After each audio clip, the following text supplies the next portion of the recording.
Hey everybody, welcome to another episode of the Data Rich Show. Really excited about today's topic, especially because we have Jeremy on again, and he's the guru, knows everything about this specific metric, and a lot of cool work with Jeremy in the past on it. So we're going to be diving into customer lifetime value.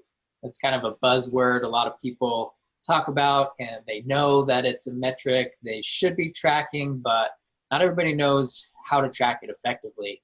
Luckily at Praxis, we've found the way to, across platform, no matter where you're selling, we know how to, track a single customer across all of their purchases. So you can see how valuable they are over time at any point in time, even, which is extremely valuable. And I think it's kind of a paradigm shift of what a lot of people are doing when they're like calculating CPA and whatnot. And we might dive into this a little bit more in details, but what we want everyone to avoid is making the assumptions based off a customer's first order only to then go and, limit their marketing spend because of that limited insight there. So anyways, long intro. Jeremy, hello. Looking good as always. Glad to be on with you. Let's jump right in here. So our first metric we have is we're looking at average LTV over time, and we're cohorting it. I think we talk about cohorts in every single video that we do here. It's a great way to look at data because you can look back at different segments and see how things you did in a point in time might affect things differently. But just a quick overview of how this visual works. Right up top, we have a summary number that is showing the average LTV after 90 days. So what we want to do here is to just get a quick bearing. 90 days seems to be a good target that a lot of clients we've worked with like to gauge against. They don't want to wait too long to recoup the money that they spent to acquire customers. So 90 days is good, but obviously if your business structure makes more sense to look at. I think we had a customer that wanted specifically 104 days. That was their target. But that can all be customized, no problem there. So again, real quick, the grouping by cohort. So down here we have the month in which a customer first came in, and then we're tracking that cohort size, which you can check real quick here, over time. So how much were they worth to you on day one? After 30, 60, 90, again, we can extrapolate this however far you need, but the main thing we're looking for here is to see the growth in any individual cohort. We want to see an upward trend over time. Otherwise, your customers are coming in and you're not really capitalizing on them already being your customer. So I'm going to stop right there. Again, Jeremy, you're the expert on this stuff. When you see this graph, what sort of thoughts do you have? How do you play around with this data? Yeah, so I mean, the first thing that I'm seeing is they can definitely do a lot better. Right. This is, it's kind of flatlined. You know what I mean? But this graph in general is really important, and really, I mean, LTV is really important. Simply because, as probably most people know, like you have your day one CPA that you want your allowable cost per acquisition that you want to spend to acquire a customer, right? And for most people that are trying to scale, that's generally break even. As you're trying to get up into like the 8 figures, the multiple 8 figures, that sort of thing. Generally that becomes like you break even within 30 days, within 60 days, within 90 days. Not that many companies are going past that. That's when you're getting up closer to like 9 figures, when you're getting up into like you're willing to break even in 6 months, because that starts getting risky. You have to really know your numbers to have the confidence and cash flow to do that sort of thing. Yeah, I mean, what I'm seeing is that if you can you scroll over the one day. Okay, so the first thing is their LTV is actually dropping on day one. So that's not a good trend. You know what I mean? Now, One of the things you're going to want to look with this, because I was working with one client where this actually happened, but it was actually a good thing, because we changed the offer so that the day one AOV was actually a little bit lower, but it's because we added in another, I think it was a 1 bottle subscription offer, if I remember right.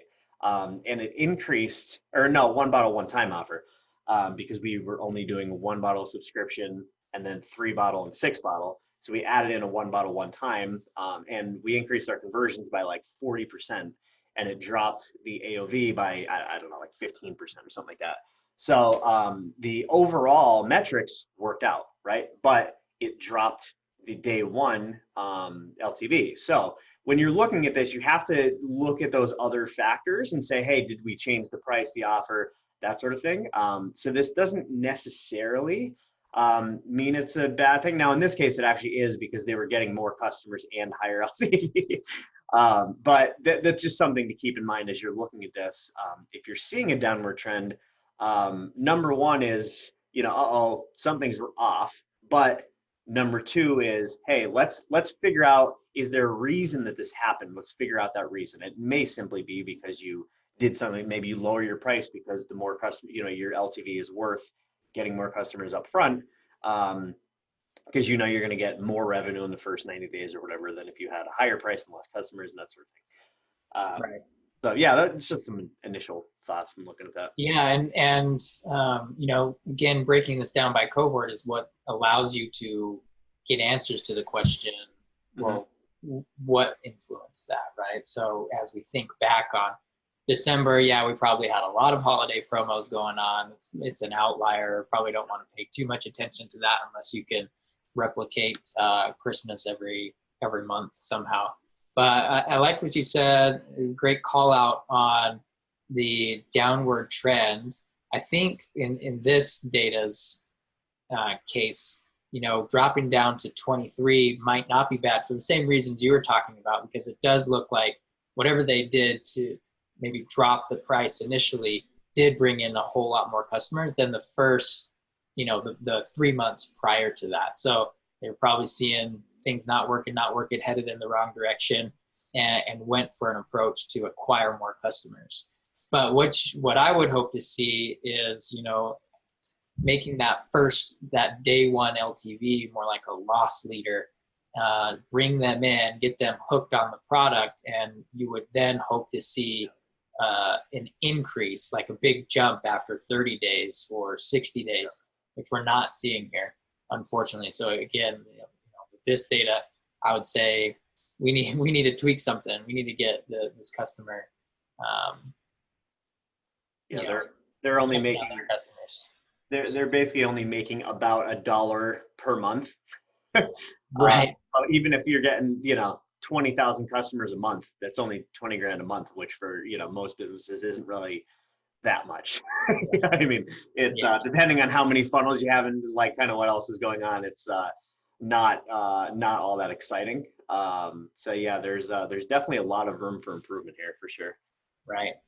And with this Praxis dashboard, we have the ability to zoom in even more to see what might be impacting that. So for example, over here, we could see, well, we're selling on multiple platforms. We're on Amazon and Shopify in this case.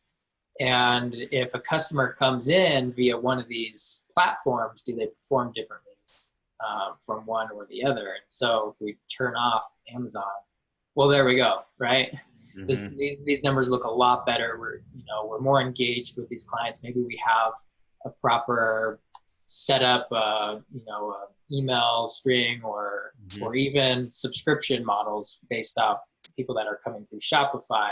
And I'm guessing if we turn off Shopify, we're going to see that flatline even more with Amazon. So probably don't want to use Amazon as your customer acquisition. Now, obviously, I'm not sure how you control that really.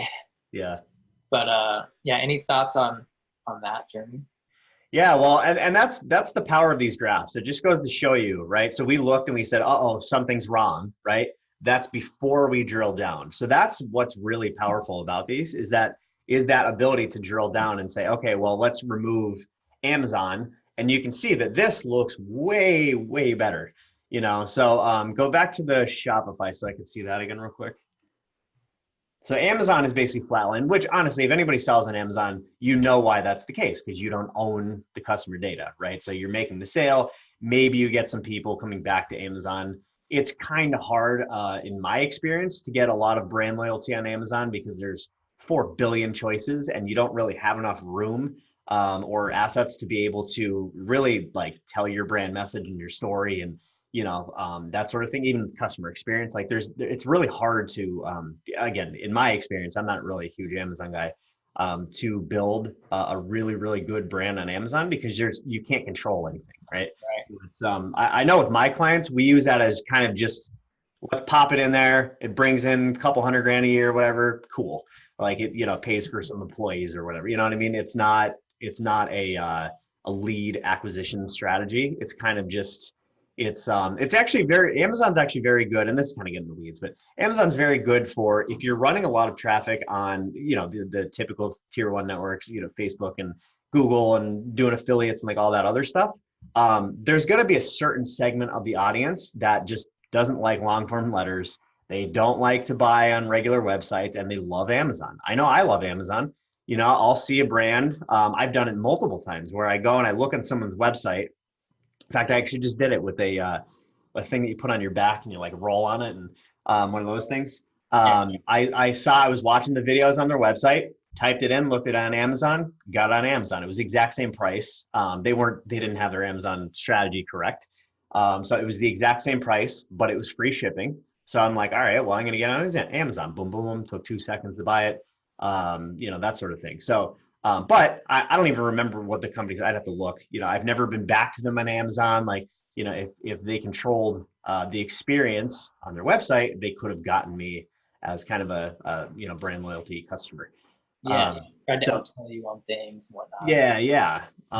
So anyway, so the point with this is the ability to kind of dive in. You could see that, like, if you look at December there, it starts at 48, and within, what's the dark? Is it 6 months? Yeah, the dark one.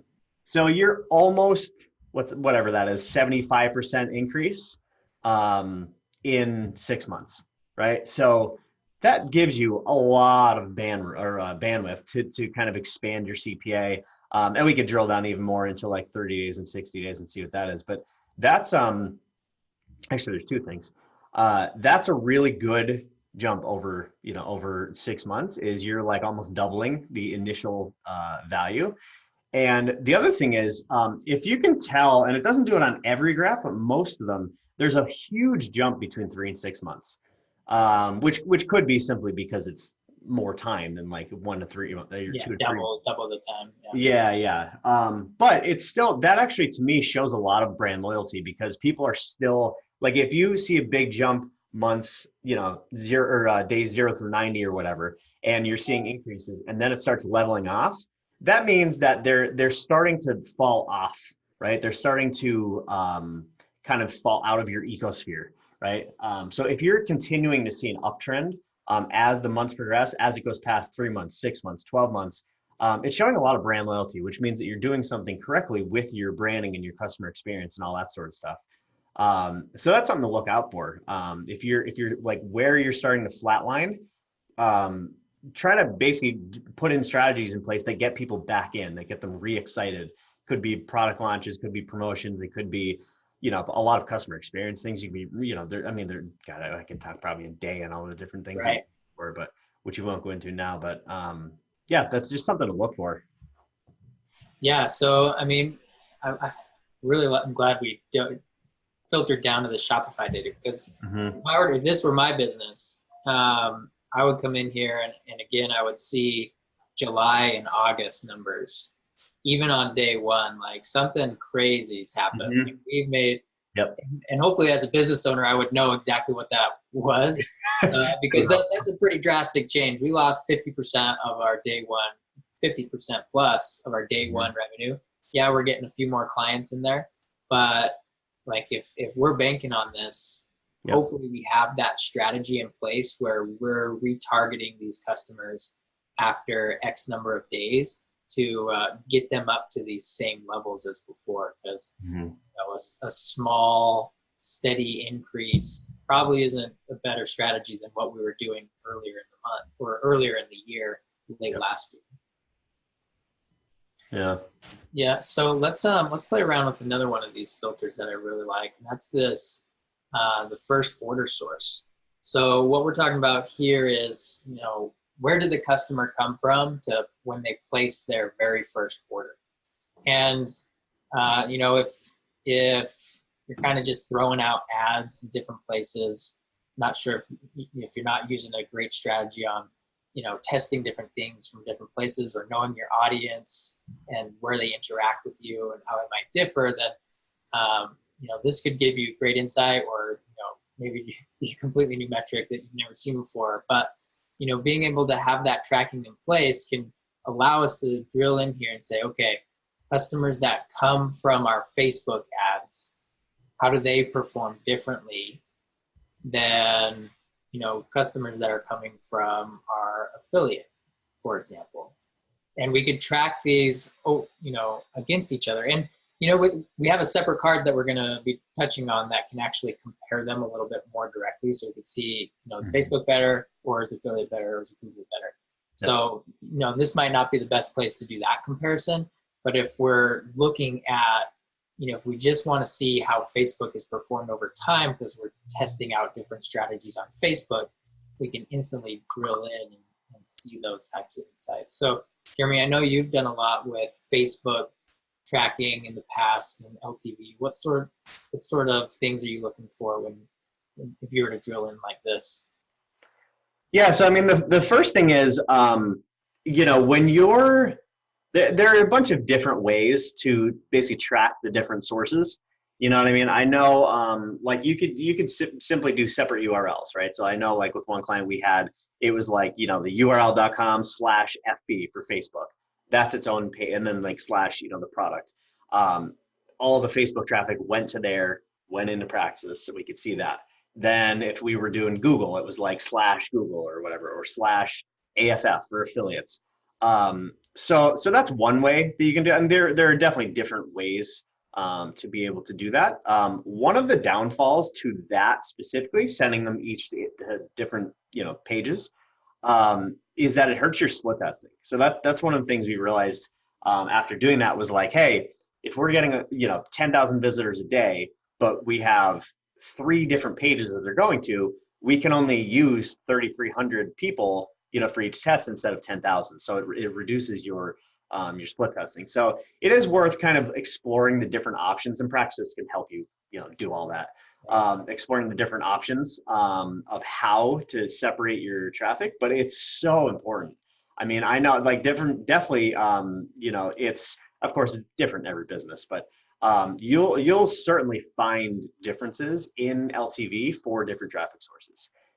So for example, if you're doing, and again, these are general numbers, but if you're doing like a cold, right? Like let's just say native or Google display or something like that, where they've never heard of you, they click on something, they go to your sales page, right? Or whatever, your advertorial, whatever you're using.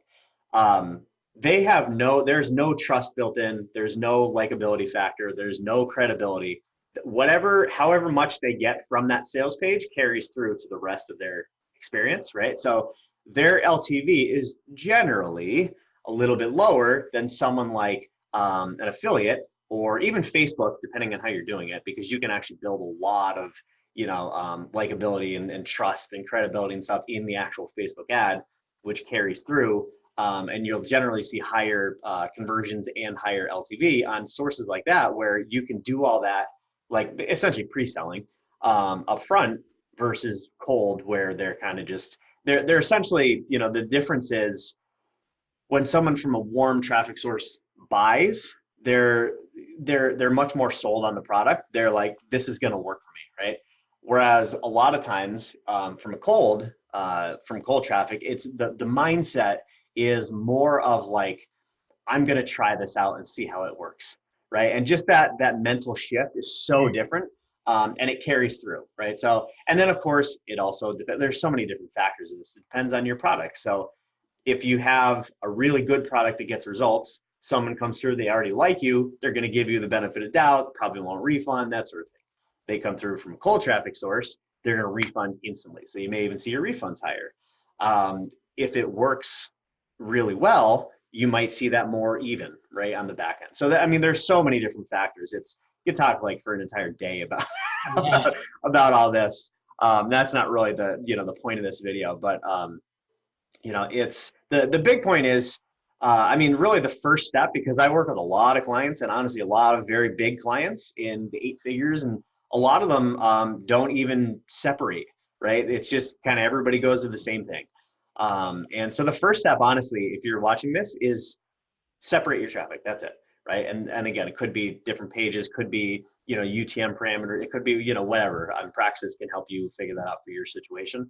But yeah, just separate it and then go on that, and then because you'll be able to, based on the LTV and based on the day one value and all that sort of thing, you'll be able to get different CPAs for different traffic sources, right? So that's kind of where it comes in, because a lot of people will have the same, they'll be paying $100 per sale on Facebook, on Google, to affiliates, all the different things, not knowing that their day one value might be 120 on Facebook, but only 80 on like Google or whatever, so it's they're killing it over here, and they're actually losing money over here, and maybe not even making that up for like 12 months, and they don't even realize that, so it's super important to do that.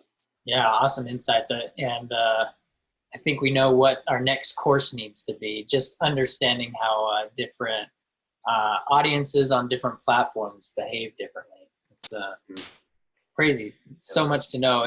And just to touch on your point on the tracking, I totally agree. If you don't have it set up, we can't do these types of visualizations, right? And if you've got dirty tracking, it's going to result in dirty data. So we actually have a course already built.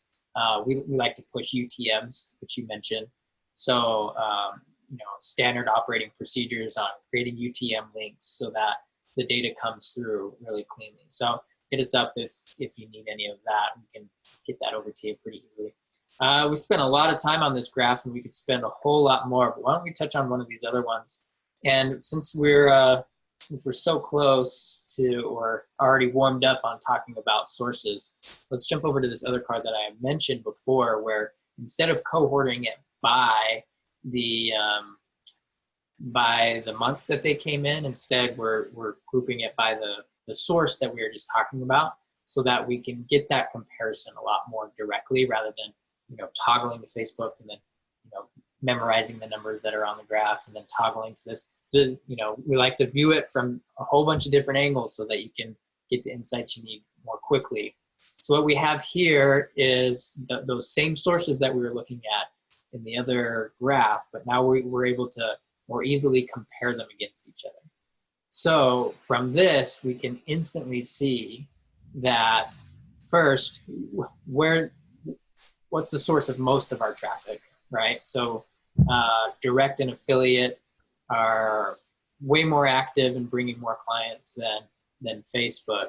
And then it drops off pretty drastically from there. So we don't have a very diversified strategy, it looks like. Maybe we could start playing around with some of the other sources, but we can see pretty quickly who's the king here. Not only does affiliate bring in a ton of clients, but they also have the largest LTV, right? Mm-hmm. So after 90 days, these affiliates are bringing in a ton, and depending on your relationship with your affiliates, hopefully they're not eating too much of this, but having this insight to know, okay, I'm going to make $78 after 90 days from each of our affiliates. You can then better gauge what that relationship should be. How much commission should you pay to your affiliates, etc. What are your thoughts on this graph, Jeremy? Yeah, so I do have one thing that's actually really important. I don't really know if we've talked about it yet. One real quick thing before that with affiliates. I was talking about essentially segmenting traffic and that sort of thing. If you think about affiliates specifically, and you could do this for really any traffic source. Say your average affiliate, because this is showing averages, right? So average affiliate brings in $78 over 90 days. Well, if you drill down even more and then you go into your affiliate platform and say, okay, well, what's the 80-20 of that? What are my top 20% affiliates bringing in? They may be bringing in 100. So, and just pretend that was, what's the day one? It's about 64, 3. So, it's 30 days. Oh, we only have 30 days. Okay. So in the first 30 days, average affiliates bring in 63, right? So 80-20 that, maybe they're bringing in 80, right? And then other ones are bringing in 40. So they're actually bringing it down. So you can actually do different commission tiers like for the affiliates and say, hey, look, if you like, you have better traffic, you're bringing in more, more like basically your upsells are converting better. So therefore, I'm going to give you more money. That's going to compel them to mail for you even more often. So you're getting basically your best affiliates to mail for you more often. And then you go to your other affiliates where you're probably losing money. Like if you're doing a CPA and you're giving a $60 CPA, well, you're losing money on those $40 CPA or affiliates. So then you go to them and say, hey, you know what? Like we have the data, you're only bringing in 40. So then you can make a decision.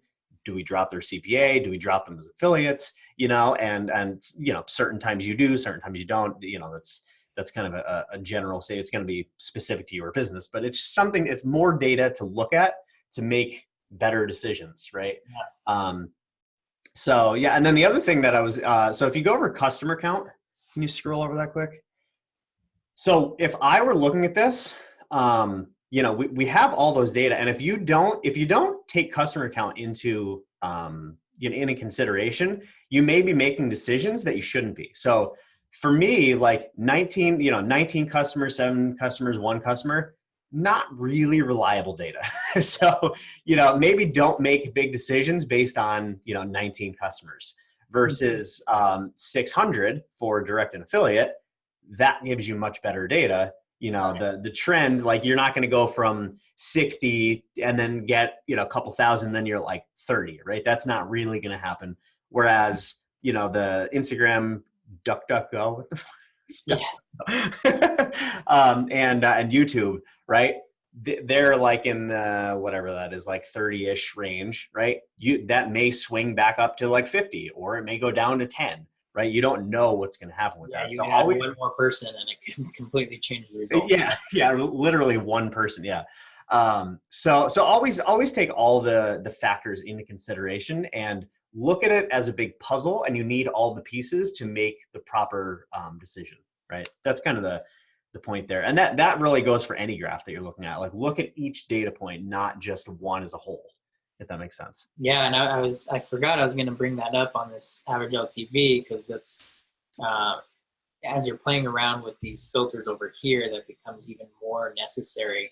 Like we were talking on Shopify versus Amazon. If we were to turn off Amazon again, we actually dropped below 1,000 in customers we're acquiring from that versus the 7,000. I think it's about what it was for Amazon. So just giving you always level setting on your cohort size is very important. Well, all these numbers are, we're still in the hundreds on both of them. Yeah. Plus, you can still get some significant insights out of it. But just understanding that population size is very important. Glad you brought that up. Yeah, and even in that Amazon Shopify example, I mean, think of that from a business standpoint, right? You had Amazon where you have multiple thousands of customers a month, and the LTV was like $25, and then you have Shopify where you have like under 1,000 a month, and that was like whatever it was, like $50. So that kind of shows you, hey, we need to put more focus on Shopify and less on Amazon, because we're getting all these customers that are really low value here. We're getting less customers at a really high value over here. So obviously we need to, flip that script, you know? Definitely. All right, let's jump into this last visual we have here, and it operates very similarly. So I don't think we need to spend too much time on usability here, but now we're just cohorting based on if the customer came through on a coupon code. So if you're trying to acquire customers by offering promos on their first order, we can see how effective that is in long-term value of those clients. And so on this one, we like to keep this no code used on first order, so you can get a baseline. What does a normal person do when they come in? And you can compare that versus all these other coupon codes. Now with this, of course, we want to check here again and on our customer accounts. But what we can see is, I'm guessing this is a 10% off or a $10 off coupon code. Even though you're not acquiring a ton of customers compared to people coming in without a coupon code, they actually perform really well when compared to that baseline, even in their first 30 days. So you might be offering a discount, but because of that, they're buying a whole lot more. Mm-hmm. So Jeremy, have you done a lot with strategies on acquiring customers with coupon codes, insights there? I haven't really done too many coupon codes. Really, the biggest reason that I use coupon codes is mostly for like promotions and stuff. I haven't really done too much on the customer acquisition side with like using them to kind of segment and that sort of thing. Okay. I'm trying to look at any kind of insights from this one now. Yeah, the customer counts are pretty low on this one too. So again, like coming back to the, coming back to the, do you have enough data to make decisions? So it may even be, hey, we need just to let this go longer, to make a decision. You know what I mean? Yeah, and then assuming that you do have enough data in here, what the answer we're trying to get at is we want to create loyal customers. Mm-hmm. And if we're confident in our product, we're confident enough that if we bring them in at a lower price point, that's going to be what it takes to get a loyal customer. Yep. Of course, with lots of follow-up and nurturing and all of that as part of your product, but you would want to recoup that on the back end. So just understanding these promo codes, where you use them, how you use them, and then seeing the long-term results of them lets you know, is your audience, are you attracting the right audience where they're not just trying to take advantage of a cheaper product, right? But you're really attracting people that are loyal to you. Yeah, and actually, so one way that you can look at this, right, is using coupon codes to, I'm trying to think of how to say this, almost to attract different types of buyers and see what types of buyers are going to be worth the most long-term. So for example, if you do a coupon code that's based on a discount, right, that's going to attract a different type of person than if you do a coupon where they pay full price but get a bonus with that, right? So that's a very, very different type of promotion. And it's going to attract a different type of person. And even if it's the same person, you can see, like, are they just coming in for the promote or for the actual discount? And then they're not, like, if you don't do another discount, they're not going to buy, which is very, very common. A lot of businesses have kind of trained their customers to wait for discounts, right? So you have to be careful with that. And that's why, honestly, when I do promotions, I try to stay away from that as much as possible. And instead of saying, hey, use this for 30% off, you say, hey, use this, and when you buy this, we'll give you this as a bonus, right? And a lot of times, like, I've seen that you can actually get it to work just as good, but say you're, I'm going to try to do math like on the fly in my head here. So careful. Say that I'll use 100, right? So the thing they're buying is $100. Say you give a 50% off discount, right? And say that it costs you 25, right? So scenario A is that they get a discount. They're only paying 50. It's 25 on yours. So you're making basically 2x ROI on that. Or, right, you can have that same $100, but you give them whatever, 2 gifts that cost you $10, right? But no discount, but the perceived value is like 100. So you may end up getting the same amount of customers because that perceived value is so high, but it only costs you 10. So instead of them paying 50, they're now paying 100, and it costs you 25 plus the 10 is 35. So you're making 65 in order, right? Instead of 25 in order. So you have to, when you're doing promotions, I do that with clients all the time. I would say probably 75% of people that, like, when I start working with them, all the promotions they're doing are discounts, right? And I come in and I say, hey, what else can we do here? Like, to essentially, increase your margins on these promotions, because Very few people actually do the math. It's just like, oh, that sounds good. We got a ton of customers, but when they look at it on a net basis, it's like, oh yeah, we really didn't make that much money. Like we Yeah. basically resold our existing customers, which and made like almost no money. So there's very little value in that. So yes, I mean that's one thing is basically just look at different types of promotions. You do like three of them, right? You do the same promotion. One is X% off, one is whatever free shipping, and one is like they get a bonus when they buy it, right? And look at the way that goes over the long term, for getting customers.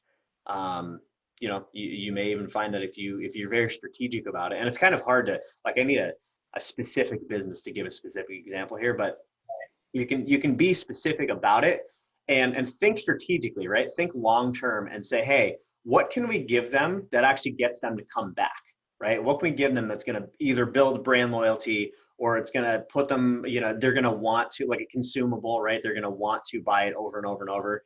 Really good example of that is giving them, if you have, like, actually there was one, who was it? Mike Gear was telling me, he bought something from a company. They gave him a little sample of I think it was like a mushroom drink, like a mushroom tea kind of deal.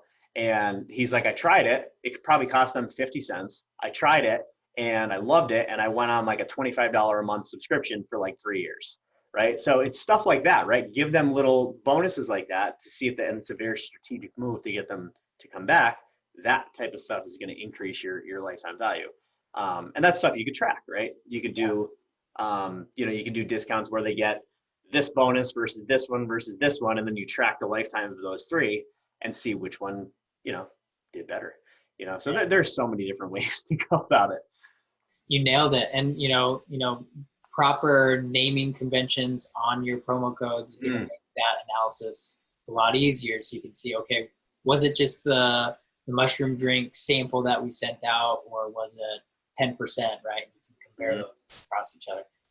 And you brought up something crazy important, and that is the cost to acquire customers. I know we slightly touched on it before, but these metrics can, include cost or not include cost, depending on what data the customer is able to bring to us. But this is knowing the total revenue that customers are spending with you is only a piece to the puzzle, to the equation, right?